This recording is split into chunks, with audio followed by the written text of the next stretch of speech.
हा संपूर्ण प्रस्ताव जो आहे त्याच्यामध्ये मराठा आरक्षण आहे, धनगर समाजाचं आरक्षण आहे, नंतर इतरही छोट्या घटकांचा या ठिकाणी समावेश त्या ठिकाणी आहे। सभापती महोदय, सद्यस्थितीमध्ये महाराष्ट्रामध्ये समाज मन अस्थिर झालेला आहे। सांगतो एकदम वातावरण जे आहे कन्फर्म करून सांगतो, काही दिवसांमध्ये अत्यंत खराब होण्यासारखी परिस्थिती त्या ठिकाणी निर्माण झालेली आहे आणि याची सर्वाधिक दाहकता ही मराठवाड्यामध्ये सर्वाधिक जास्त आहे, 8 जिल्ह्यामध्ये। त्याचे काही कारण आहेत। सभापती महोदय, माननीय भाऊसाहेब और पंजाबराव देशमुख साहेब हे कृषी मंत्री झाल्याच्या नंतर त्यांनी विदर्भातल्या बहुतांशी मराठा समाजाला कुणबी तुम्ही नाव लिहून घ्या अशा प्रकारचं सांगितल्यामुळे विदर्भातला बुलढाण्यापासून ते चंद्रपूर गडचिरोली पर्यंतचा सगळा जो समाज आहे तो ऑलरेडी कुणबी या ठिकाणी झाला। उत्तर महाराष्ट्रामध्ये सुद्धा बहुतांशी समाज हा कुणबी झाला, म्हणजे धुळे, नंदुरबार, नाशिक, जळगाव या जिल्ह्यातला समाज जो आहे तो पूर्णपणे अहमदनगर हा सगळा बहुतांशी कुणबी होण्याला त्या ठिकाणी झालेला आहे। कोकणामध्ये सुद्धा एक 2-3 जिल्हे सोडता बहुतांशी नाही भाई, त्यांना बोलू दे, मग नंतर आपल्या ह्याच्यात बोला ना, आपण आपल्या ह्याच्यात बोला ना।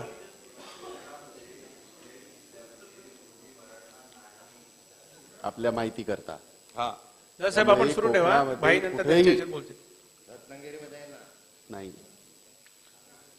साहेब आपण सुरू ठेवा। बरं ठीक आहे, परंतु तिथला मराठा समाज जो आहे त्या मराठा समाजाची वेगळी मागणी, फक्त राजकीय नाही भाई, राजकीय पुढारीच नाही, कोकणातल्या मराठा समाजाची मागणी अशी आहे की आम्हाला कुणबीमध्ये नको, कारण ते तिथे जे आहे कुणबी आणि मराठा समाजाचे रोटी बेटीचे व्यवहार होत नाहीत।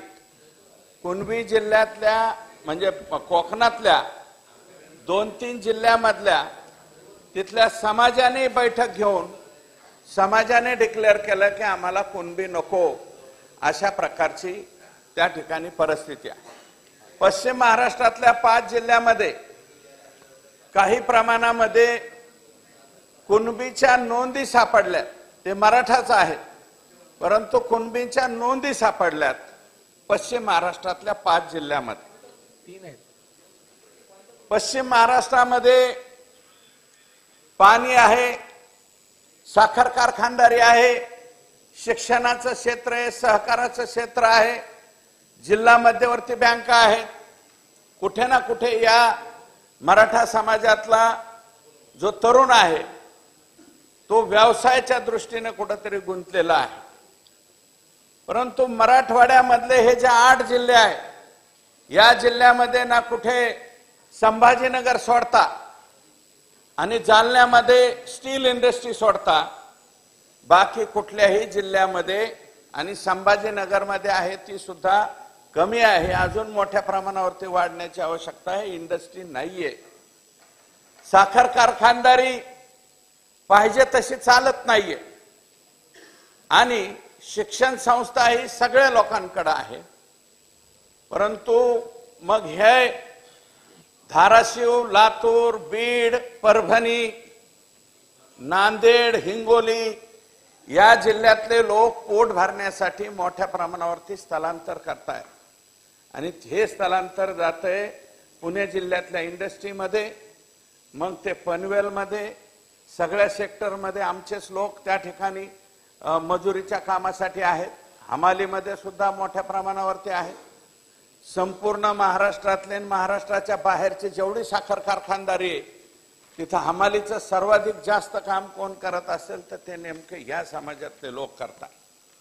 आता फेसबुक, व्हॉट्सअपवरती तर कुणी काहीही बोलतंय, की तुमच्या समाजाचे लोक या व्यवसायात आहेत का, त्या व्यवसायात आहेत का. सभापती महोदय, मुंडे साहेबांच्या पासून आम्ही बी ऊसतोडीच्या या क्षेत्रामध्ये काम करतो.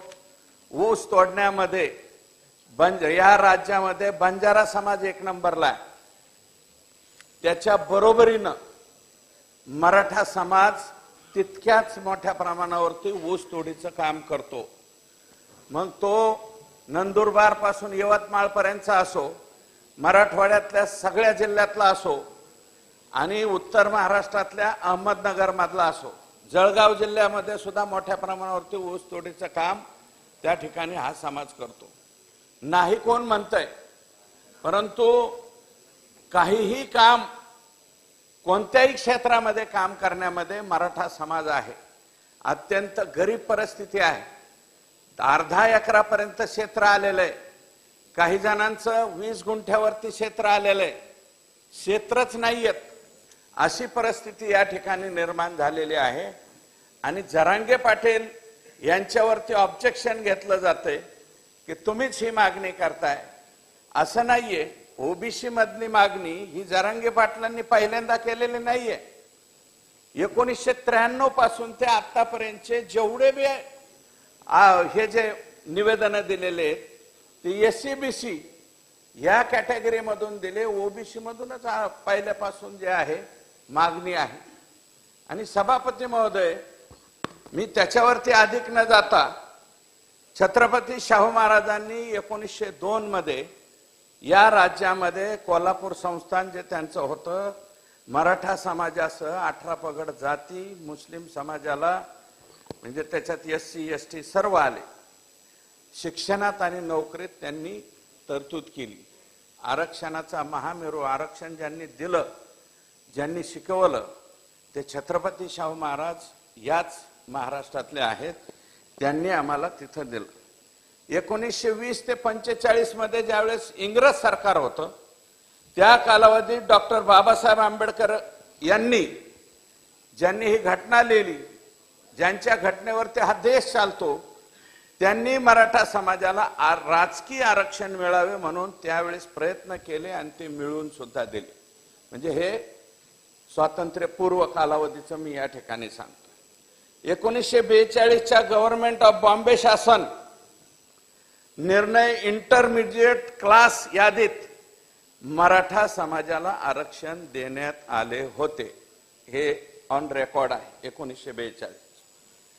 1955 मध्ये ज्या वेळेस स्वतंत्र भारत झाला, ज्याचा उल्लेख आता भाईंनी केला, इतरांनी सुद्धा केला, कालेलकर आयोग, त्या भारत सरकारने 1955ला कालेलकर आयोगाचा अहवाल मागितला, ज्याच्यामध्ये म्हणलं होतं की समाजातल्या सर्व महिला ह्या मागास आहेत असं त्यांनी म्हणलं होतं. मग त्यावेळेस मराठा समाज सुद्धा होता. मग मराठा समाजातले 50% लोक कालेलकर आयोगाने देखील मागास आहेत असं म्हणलं होतं, असं म्हणलेलं आहे, ऑन रेकॉर्ड आहे. मी आयोग तो सुद्धा वाचला. शिवाय मराठवाड्यातील मराठा समाजाला आरक्षणाची गरज असल्याची शिफारस देखील कालेलकर आयोगाने केलेली आहे मराठा समाजाला. कुठल्या? आणि पुढं बापट आयोगाने सुद्धा म्हणलं होतं, दुसऱ्या एका आयोगाने सुद्धा, पण त्यात म्हणताना मराठवाड्याच्या ऐवजी जालना जिल्हा आणि बीड जिल्हा अशा 2 जिल्ह्यापुरतं त्या ठिकाणी म्हणलं होतं. सभापती महोदय, 1967ला महाराष्ट्र शासनाने ओबीसीची जी यादी जाहीर केली, त्यात कुणबी जातीचा समावेश करण्यात आला, परंतु मराठा समाजाला मात्र आरक्षणापासून दूर का ठेवण्यात आलं याचं कुठेही काही नोंद दिसत नाही. सभापती महोदय, 1979 मध्ये महाराष्ट्रामध्ये 80% आरक्षण आर्थिक निकषावर दिले होते. त्यामध्ये देखील ओबीसी आरक्षण 10+4 म्हणजे 14% ठेवण्यात आलेले होते. सभापती महोदय, मंडल आयोगाने मराठा समाजासह इतर 6 जातीचे सामाजिक व शैक्षणिक मागासलेपणाची तपासणी व सर्वेक्षण केलंच नाही, तरी देखील मराठा समाज उच्च व पुढारलेली जात ठरवली त्यावेळेस। सभापती महोदय, मंडल आयोगाने एकीकडे ओबीसी लोकसंख्येची मांडणी करताना 1931च्या जनगणनेतील 54% ओबीसी लोकसंख्या गृहीत धरली। या लोकसंख्येच्या अर्ध्या म्हणजे 27% ओबीसी आरक्षणाची शिफारस केली। महाराष्ट्रामध्ये तेव्हा ओबीसीला 14% आरक्षण होते, नंतर ते 30% केले, पुढे गोवारीचे 2% वाढले। आता भाई जे म्हणाले की मुंडे साहेबांनी केलं, मुंडे साहेबांनी गोवारीला 2% एसबीसी मधून आरक्षण दिले। हा निर्णय त्यावेळेस युतीचं सरकार आल्याच्या नंतर केला, करायलाच पाहिजे सभापती महोदय। 120 लोक गेलेले आहेत, त्यांचं आम्ही इथं आल्याच्या नंतर फक्त स्मारक बघतो आता, परंतु या राज्यामध्ये सर्वाधिक मोठं आंदोलन जर कोणाचं झालं असेल तर ते गोवारीचं झालं। त्यांना 2% एसबीसी या ठिकाणी दिली, परंतु मंडल आयोगाने, गमतीची बाब आहे, मराठा समाजाला ओबीसी मध्ये समाविष्ट तर केलंच नाही, परंतु 54% असं म्हणणं आहे काही जणांचं, हे तपासून पाहावं असं माझं मत आहे सभापती महोदय, की 54% ओबीसीची लोकसंख्या गृहीत धरताना यामध्ये मराठा समाजाची लोकसंख्या गृहीत धरली, असं हे आजची नाही 91 पासूनची डिमांड आहे। आणि असे पत्र कुणबी हा मराठा पकडले नाही। सभापती महोदय, मग अनुसूचित जमातीला आणि एससीला आपण 20% आरक्षण देतो, ओबीसीला 32% दिलं म्हणजे मग 64% पकडायचे का? मग 64% एससी एसटीचे 20%, मुस्लिम 18%, ब्राह्मण 4%, इतर धर्मी 5%, हे 111% होतात। मग मराठा समाज कुठे? मराठा समाज या महाराष्ट्रात नाही का? ही जर एकूण बेरीज केली तर ही 111% होती। मग मराठा कुठं आहे? मराठा समाज याच्यामध्ये पकडलेला नाही सभापती महोदय, असं काही वर्गाचं, काही संघटनांचं या ठिकाणी म्हणणं आहे। कदाचित माझं ते चूक बी असेल, परंतु त्याचं उत्तर मला मिळालं पाहिजे असं माझं या ठिकाणी म्हणणं आहे। सरकारने द्यावं। सभापती महोदय, मंडल आयोगाचा अहवाल केवळ संसदेनंच नाही, या देशाच्या संसदेनं नाही, 1992 मध्ये सर्वोच्च न्यायालयाने सुद्धा अमान्य केला। अनुसूचित जाती जमातीसह इतर मागास प्रवर्गाचं आरक्षण 50%च्या पुढे देता येणार नाही असं त्यांनी त्यावेळेस म्हणलं होतं। इंदिरा साहानी जे सतत या ठिकाणी उल्लेख होतो, त्यांनी असं म्हणलं होतं की 50%च्या पुढे आरक्षण देता येणार नाही, परंतु अपवादात्मक विशेष परिस्थितीत 50%च्या मर्यादेच्या पुढे जाऊन आरक्षण देता येईल असं सुद्धा इंदिरा साहानींनीच म्हणलेलं आहे, त्यांच्या जजमेंटमध्ये या ठिकाणी म्हणलेलं आहे। आणि त्याचा रास्त उपयोग पुढे 2018 साली देवेंद्र फडणवीस साहेबांनी केला, त्याच्यावरती मी पुढे येईन। सभापती महोदय, राज्य शासनाकडे 1993 ला ओबीसी समावेशाची अखिल भारतीय मराठा महासंघ, मराठा सेवा संघ, छावा मराठा युवा संघटनेची व संस्थांची मागणी 1993 ला सुद्धा सगळ्यात अगोदर त्या ठिकाणी झाली होती। सभापती महोदय, ह्या आत्ताच्या ज्या आंदोलन झालं त्या आंदोलनाच्या नंतर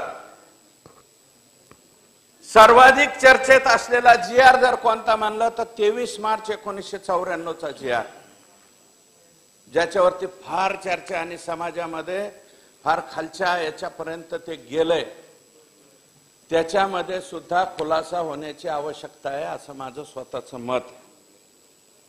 ओबीसी आरक्षण 10%वरून 19% केलं गेलं, व्हीजेएनटी 4%वरून 11%, परंतु 4% नव्हतं. 1992ला सुधाकरराव नाईक साहेब असताना व्हीजेएनटी 2% वाढवलं होतं. म्हणजे 6%वरून 11%वरती गेलं आणि 14%वरून एकूण आरक्षण 30%पर्यंत गेलं आणि इथे मर्यादा 50%पर्यंतची संपली.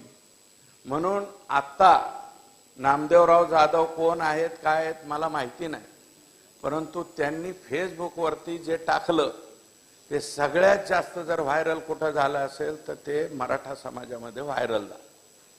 पुढं त्यांच्या तोंडाला काळं वगैरे लावण्यात आलं, परंतु याचं उत्तर मात्र मिळालं नाही की 23 मार्च 1994ला हा निर्णय होत असताना मराठा समाजाचा याच्या बाबतीत विचार का झाला नाही. अशा प्रकारची चर्चा समाजामध्ये मोठ्या प्रमाणावरती त्या ठिकाणी आहे. म्हणून यात 23 मार्च 1994च्या बाबतीतला खुलासा हा समाजाच्या समोर आला पाहिजे असं माझं स्वतःचं मत. सभापती महोदय, ओबीसी यादीतील 202 ते 305 103 जातींचा निर्णय घेऊन समावेश केलाय. त्याच्या बाबतीतही काही जणांचं म्हणणं आहे की यातल्या काही जाती आढळूनच येत नाहीत, काही जाती वगळलेल्या आहेत. काही जण म्हणतात 346 जाती आहेत, कोणी म्हणतं 351 जाती आहेत, कोणी म्हणतं 450 जाती आहेत, कोणी म्हणतं 600 जाती आहेत. एक्झॅक्ट जाती किती आहेत हे तरी सांगावं. आणि वगळलेला शासन निर्णय जर पाहिला तर त्याच्यात वगळलेल्या जातींची संख्या सुद्धा खूप मोठी आहे. इंदिरा साहनी यांचा उल्लेख होतो. मग इंदिरा साहनी सुद्धा म्हणलं होतं साहनींनी की 10 वर्षाच्या नंतर रिव्ह्यू घेऊन याच्यामध्ये कोणत्या जाती ऍड करायच्या कोणत्या डिलीट करायच्या. आतापर्यंत एवढ्या वर्षामध्ये 67 पासून आरक्षण मिळतंय. आतापर्यंत कुठे रिव्ह्यू झाला एवढं तरी सांगा ना. नवीन जाती ऍड करताना किंवा जुन्या ज्या प्रगत झाल्या असतील त्यांना बाजूला कोणाला काढलं गेलंय का? नाही काढलं गेलं. आणि मग आता व्हीजेएनटी मध्ये जे आहे त्यातले बी ज्यांना कमी टक्केवारी मिळाली ते म्हणतात आम्हाला अधिकची संख्या मिळाली पाहिजे, अधिक वाढ मिळाली पाहिजे. वंजारी समाज म्हणतो आम्हाला 2% मिळालेलं आहे, हे आम्हाला सफिशियंट नाहीये, ते जास्त मिळालं पाहिजे. धनगर समाज म्हणतो आम्हाला इथे नको, एसटी मध्ये जायचंय. आणि सगळीकडे सभापती महोदय एक गोंडस आवाज उठवला. सगळेच पुढारी बोलतायत, सर्वच पक्ष बोलतायत मराठा समाजाला आरक्षण मिळालंच पाहिजे, पण इतरांना धक्का न लागता मिळालं पाहिजे. याच्या पलीकडे कोणीच भाषण करायला तयार. धनगर समाजाला आरक्षण मिळालंच पाहिजे, पण आदिवासींना धक्का लागला नाही पाहिजे. मग आता नेमकं त्यांना ओबीसींना धक्का लावू नका, एसटीला लावू नका. मी त्या कमिटीचं चेअरमन राहिलो. धक्का लावू नका, परंतु ह्यातला मार्ग काढा ना. आम्ही कुठं म्हणतोय मार्ग काढा, काहीतरी मार्ग काढा. गावात येऊन द्यायनात लोक, गावात येऊन द्यायनात लोक. गेलं ना, अहो सख्या मित्राच्या आईच्या 10व्याला सुद्धा जाता आलं नाही. काय म्हणावं, फोन केला म्हणलं येऊ, तो म्हणला यायलाच पाहिजे, माझी आई वारली, 10व्याला आला पाहिजे. येतो भाऊ म्हणलं. दुसऱ्या दिवशी सकाळी त्या गावातले 4-5 पोरांचे फोन आले, येऊ नका. म्हणलं का? म्हणलं तुम्ही येतात 10वा संपल, पण त्याच्यानंतर लगेच 2-4 पोरं कॅमेरे आणि काळे झेंडे नाहीतर ऑइल फेल आणतील आणि तुमच्या अंगावर टाकतील. म्हणलं एवढ्या वर्षात कमावलेल्या इज्जतीचा पंचनामा नको, म्हणून त्याला म्हणलं संध्याकाळी तुझ्या घरी येऊन भेटतो. अशी परिस्थिती त्या ठिकाणी. आणि ही सर्वाधिक दाहकता ही मराठवाड्यातल्या आमच्या 8 जिल्ह्यामध्ये झाली. ही वस्तुस्थिती. कोणी सांगा ना, कोणी खरं बोला ना. फक्त म्हणतायत पण खरं बोलायची कोणाची तयारी व्हायना. त्याच्यामुळं सभापती महोदय 95 मध्ये 99 मध्ये परत मराठा आणि कुणबी एकच आहे असं म्हणलं. नाही संपवतो मी, जास्त वेळ नाही घेत, थोडंच. पण आज माझी घंटी नका ना वाजू सभापती महोदय. सभापती महोदय कृपया माझी घंटी वाजवू नका अशी माझी विनंती. सर्वांना सांगितलेलं आहे. सभापती महोदय, न्यायमूर्ती खत्री आयोगाच्या समोर 95 ला गेलो. तसं म्हणजे एकच विनंती आहे, सभापती महोदयांकडून निर्देश असे आलेले की शक्यतो 10 मिनिटं सगळ्या सदस्यांनी द्यावं, कारण असं ठरलेलं होतं. पण शक्यतो आपण सगळ्यांनीच वेळेचं बंधन पाडलं. आम्ही काल 3-4च लोक असं ठरलं होतं नाही, की गटनेत्यांनी जास्ती बोलायचं. असं ठरलेलं नाही. सभागृहाचं जे मत असेल आरक्षणाच्या ते आपण सभापती महोदयांपर्यंत पोहोचवू आणि त्या संदर्भातलं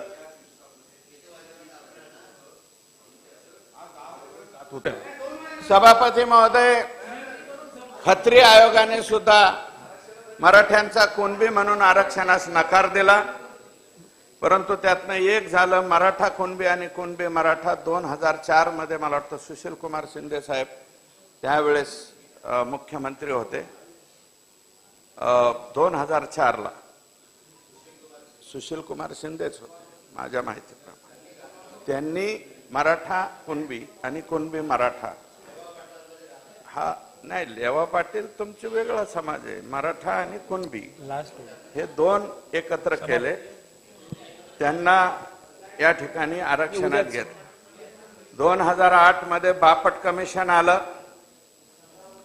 त्यांनी आरक्षणास नकार दिला, परंतु त्यांच्या सर्व सदस्यांनी वैयक्तिक अहवाल जो आहे त्या निरीक्षणाअंती निष्कर्ष नोंदवताना सभापती महोदय 2008 ला बापट कमिशनच्या वेळेस मराठा समाजाला आरक्षण आवश्यक असल्याचे नमूद केले, परंतु बहुमताच्या आधारावर मात्र मराठा समाजाची आरक्षणाची मागणी फेटाळली.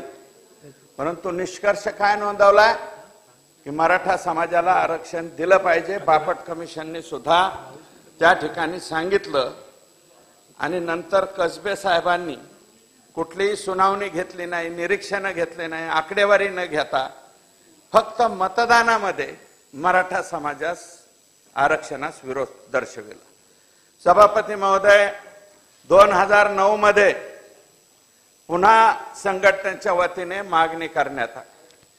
सभापती महोदय, 2013 मध्ये माननीय पृथ्वीराज चव्हाण साहेब या खात्याचे मुख्यमंत्री म्हणजे या राज्याचे मुख्यमंत्री असताना माननीय नारायणराव राणे साहेब यांच्या अध्यक्षतेखाली समिती नेमली.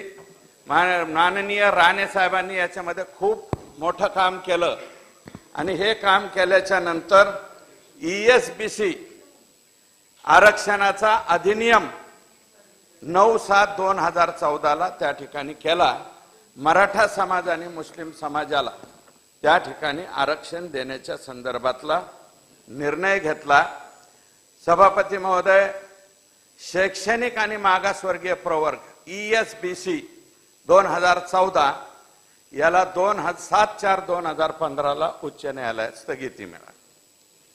या स्थगितीच्या नंतर सभापती महोदय 2018 मध्ये अनेक मोर्चे निघाले. त्याच्या अगोदर अनेक तरुणांनी आत्महत्या केल्या, जवळपास 46 तरुणांनी त्यावेळेस आत्महत्या केल्या, स्वतःचं जीवन संपवलं. आणि माननीय मुख्यमंत्री तत्कालीन देवेंद्रजी फडणवीस साहेब यांनी त्या कालावधीत मागासवर्गीय आयोगच अस्तित्वात नव्हता, तो मागासवर्गीय आयोग माननीय न्यायमूर्ती संभाजीराव म्हसे साहेब यांच्या अध्यक्षतेखाली पुनर्गठन केलं. दुर्दैवानं त्यांचं निधन झालं. त्यांच्या निधनानंतर न्यायमूर्ती MG गायकवाड साहेब यांची राज्य मागासवर्ग आयोगावर त्या ठिकाणी अध्यक्षपदी नियुक्ती झाली. सभापती महोदय, निवृत्त न्यायाधीश 2018 मध्ये MG गायकवाड साहेबांनी 9 जणांच्या एकूण आयोगानं अभ्यासपूर्वक सर्वेक्षण केलं. त्याबाबतचा 1035 पानांचा अहवाल आणि सहपत्रे सरकारला सादर केली आणि ही सादर झाल्याच्या नंतर 29/11/2018 ला कायदा अंमलात आणून मराठा समाजाला शिक्षणात व नोकरीत 16% आरक्षण तत्कालीन मुख्यमंत्री देवेंद्रजी फडणवीस साहेब यांच्या कार्यकाळात दिलं. आणि बाकीच्याही पक्षांनी कोणीही त्याच्यामध्ये कसलाही शब्द वापरला नाही. सर्वांनी त्या बिलाला पाठिंबा दिला आणि हे आरक्षण त्या ठिकाणी मिळालं. सभापती महोदय, पुढे 27/6/2019 संजीत शुक्ला, सेव मेरिट, जयश्री पाटील यांनी उच्च न्यायालयात आव्हान दिलं. उच्च न्यायालयात सुद्धा हे आरक्षण टिकलं म्हणजे सरकारने त्यावेळेस आपली बाजू भक्कमपणे त्या ठिकाणी मांडली. म्हणून शिक्षणामध्ये 12% म्हणजे कोर्टाने ते कमी केलं. 12% शिक्षणात आणि नोकरीत 13% आरक्षण त्या ठिकाणी दिलं. सभापती महोदय, या देवेंद्रजींच्या कालावधीत चंद्रकांत दादांनी सुद्धा खूप मोठं काम केलं. बरेचसे काही निर्णय मराठा समाजाच्या बाबतीत घेतले, हॉस्टेलच्या बाबतीतले घेतले, 650 कोर्सेसच्या बाबतीतले, फीसच्या बाबतीतले निर्णय घेतले, त्याच्यानंतर मेडिकलच्या फीसच्या बाबतीतले निर्णय घेतले, इंजिनिअरिंगच्या फीसच्या बाबतीतले निर्णय घेतले. आणि हे जे आहे फायदे मिळायला लागले.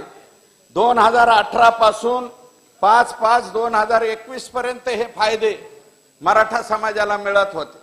या कालावधीत ज्या नोकरीला लागले, मुलं बऱ्याच मोठ्या प्रमाणात नोकरीला लागले आणि नोकरीला लागल्याच्या नंतर त्याचे फायदे मिळत असताना 2021ला त्या ठिकाणी स्टे मिळाला.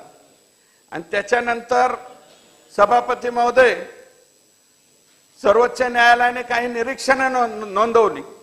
50%च्या अधीन राहूनच मराठा याला नकार दिला. 50%च्या पुढं आरक्षण अपवादात्मक असाधारण परिस्थिती निर्माण झाली नसल्याचा निष्कर्ष त्या ठिकाणी नोंदवला म्हणून दिलं. परंतु सर्वोच्च न्यायालयाच्या 5 सदस्यीय घटनापीठामधील 3 विरुद्ध 2 म्हणजे 2 न्यायमूर्तींनी 102व्या दुरुस्तीनुसार या ठिकाणी राज्य सरकारला आरक्षण देण्याचा अधिकार आहे असं मत त्या ठिकाणी नोंदवलेलं आहे. सभापती महोदय, या ठिकाणी मी अधिकच काही बोलणार नाही, परंतु एक महत्वाचा मुद्दा मी लक्षात आणून देऊ इच्छितो की ओबीसी, व्हीजेएनटी, एसबीसी, एससीबीसी हे सर्व प्रवर्ग घटनेनुसार SCBC socially educationally backward class बोली भाषेत ओबीसी मध्ये येतात. आपल्या राज्यातील या प्रवर्गांना उपप्रवर्ग करून प्रवर्गनिहाय टक्केवारीत आरक्षण दिलेले आहे. आपल्या राज्यात या विविध उपप्रवर्गात असलेल्या जाती केंद्र एससीबीसी एकाच केंद्रित यादीत आहे. त्यामुळं सभापती महोदय, आतापर्यंतचे 1993 ते 2016 पर्यंत जेवढी निवेदनं मराठा समाजाच्या आरक्षणाच्या बाबतीत दिलेली आहेत ती सर्व एससीबीसी ओबीसी या प्रवर्गातून आरक्षण द्यावं अशा प्रकारची मागणी त्या ठिकाणी केलेली आहे. सभापती महोदय, याच्यानंतर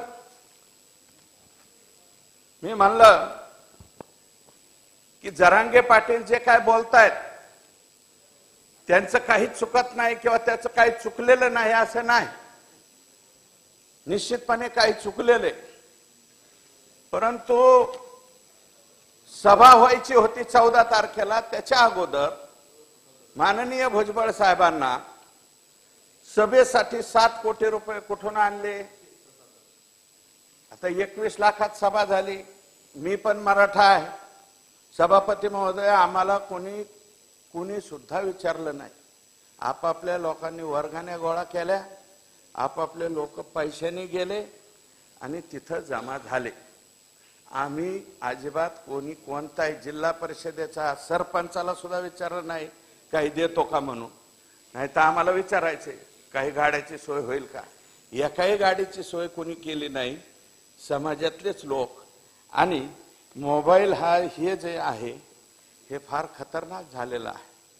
याच्यामुळं सगळे लोक त्या ठिकाणी गेले.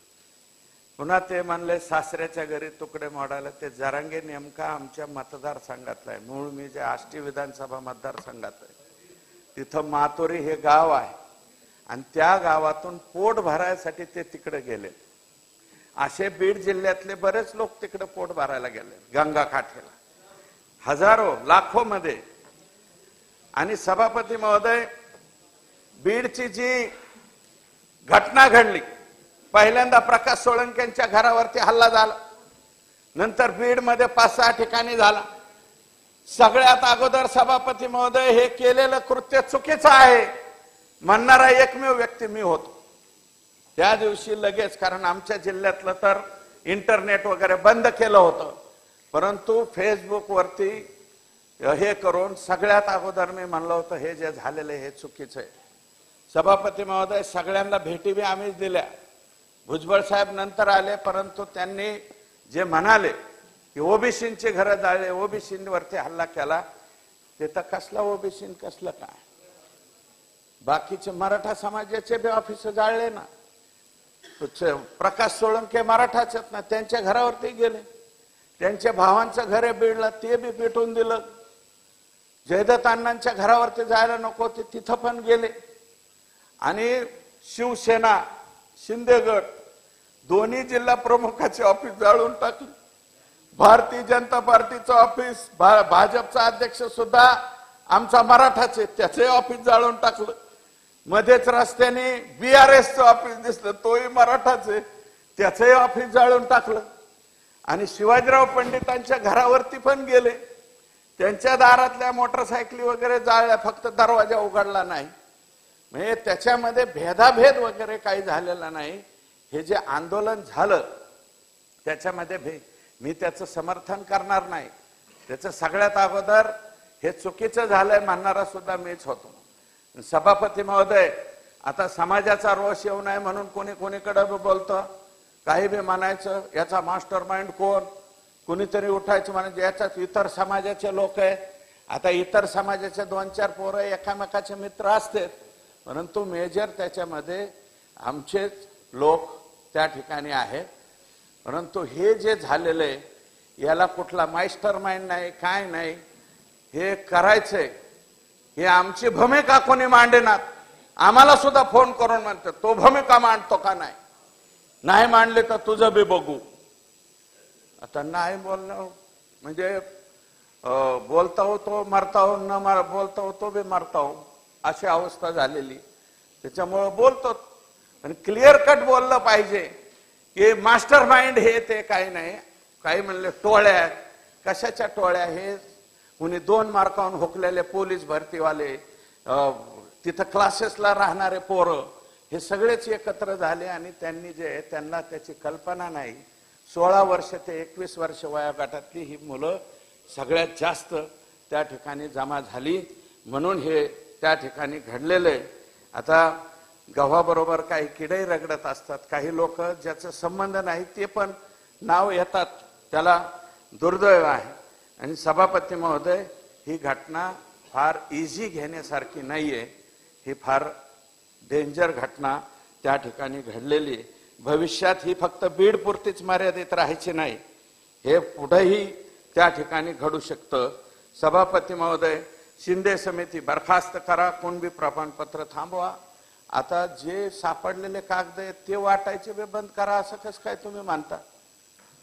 त्याला नाही ना अडवलं पाहिजे. राज्यात सापडले असते 4 लाख 5 लाख, संपूर्ण राज्यात सर्वात कमी सापडले ते नेमके मराठवाड्यातच सापडले, सगळ्यात कमी आहेत. परंतु त्यांना कसं थांबवता येईल? राज्यात आता मराठा शिल्लक राहिला नाही. 4 आणि 5 लाख सर्टिफिकेट मिळून मराठा समाज संपणार आहे का? बाकी खूप मोठा त्या ठिकाणी समाज आहे. आणि सभापती महोदय, मराठा समाजाला राजकीय आरक्षण देऊ नये असं माझं स्वतःचं स्पष्ट मत. माननीय गोपीनाथराव मुंडे साहेब काय म्हणायचे ते काय म्हणायचे, मराठा समाजाला आरक्षण दिलं पाहिजे, पण राजकीय आरक्षण नको. राजकीय आरक्षण आम्ही मागत नाही, फक्त शिक्षण आणि नोकरीतच आरक्षण पाहिजे. राजकीय आरक्षण आम्हाला नको. काय 1, 2, 5, 10 जिल्हा परिषद सदस्य नाही झाले किंवा नगरपालिकेचे अध्यक्ष नाही झाले तरी फरक पडत नाही, परंतु मी ठामपणे सांगतो की आम्हाला राजकीय आरक्षण अजिबात नको. त्याची मागणी आम्ही या ठिकाणी करणार नाही. सभापती महोदय, आयोगाचे लोकांनी राजीनामे दिला, त्याच्यात माझं मत आहे की याच्यात राजकारणच जास्त दिसतंय असा माझा स्पष्ट या ठिकाणी आरोप आहे. सभापती महोदय, रोहिणी आयोग केंद्र सरकारने 2017ला माननीय नरेंद्र मोदी साहेबांनी या ठिकाणी सुरुवात केली आणि आता त्याचा रिपोर्ट आलाय, राष्ट्रपतींकडे हा अहवाल सादर झाला. हा वाचला सभापती महोदय. याच्यामध्ये ओबीसी मधल्या 5000 जातींचा अभ्यास केलाय केंद्र सरकार आणि त्या 5000 जातीतल्या 983 जाती अशा आढळल्यात की ज्याचा 0% फायदा त्यांना आरक्षणात बी झालेला नाही, शिक्षणात नाही, नोकरीत नाही, काही नाही. 5000 पैकी 983 जाती या आढळल्या. तसं माझं मत आहे सभापती महोदय. ओबीसी मध्ये सुद्धा काही फार छोटे छोटे 12 बलुतेदार हे ते छोटे, आता केंद्र सरकारने विश्वकर्मासारखी योजना आणली नरेंद्र मोदी साहेबांनी, परंतु हे जे छोटे छोटे घटक आहेत यांना तरी आमचं म्हणणं आहे की वेगवेगळं करा, त्यांना अबकड करा.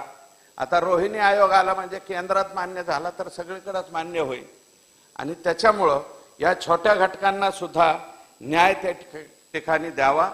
धनगर समाजाला सुद्धा आरक्षण द्यावं असं माझं काही म्हणणं नाही, देऊ नये, परंतु ते मात्र वाक्य 100% आमचं सगळ्यांचं आहे सभापती महोदय. म्हणजे मराठ्यांना आरक्षण द्या पण ओबीसींना धक्का लागला नाही पाहिजे, अनुसूचित जमातीला धक्का न लागता धनगरांना आरक्षण दिलं पाहिजे. हे जे म्हणताय तर आता मला वाटतं कुठंतरी सर्वच पक्षांनी एकत्रित बसून धक्का लावा बिवा आम्ही आताच काही म्हणत नाही, परंतु हा प्रश्न मिटला पाहिजे ही भावना ही सगळ्यांची झालेली आहे. हे प्रामाणिकपणे या ठिकाणी मांडतो आणि तातडीनं लवकरात लवकर मराठा समाजाला, धनगर समाजाला आरक्षण द्यावं अशा प्रकारची विनंती करतो. आणि